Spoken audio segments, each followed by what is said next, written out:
Go. Good morning mga idol, Rachel TV muli nagpapalik para maghatid sa inyo ng itong balita. Siyempre hindi na bago sa atin ng bagyo ito, matagal na.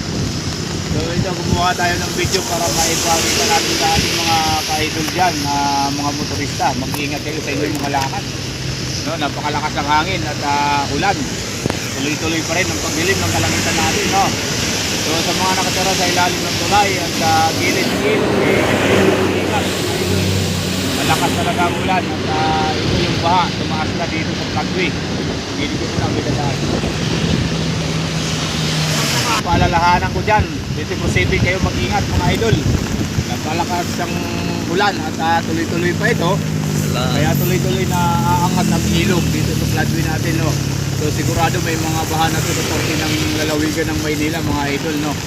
Pero dito sa Pasig wala pa ako napabalita, ipapabalitan may baha. Kaya mataas ang baha.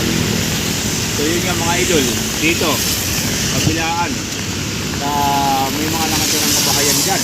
Ayan, ikunan mo, yan. Mag-iingat kayo dyan. Pero kung mapapansin nyo mga idol, yung dilim sa Rizal, banda, talagang tuloy-tuloy. So ulan pa rin yan. Ngayon, yung ilog natin kagabi, mababa pa yan. So 20% din naman kami ang DPWH dyan. Sa Martina, doon kami nagbabanday dahil doon ang madalas mabilis sa pag-angat ng tubig. So sa kanyang mataas hindi pa yan gaano mga idol. Pero sana huwag mong tumatik ito para maiwasan yung baha.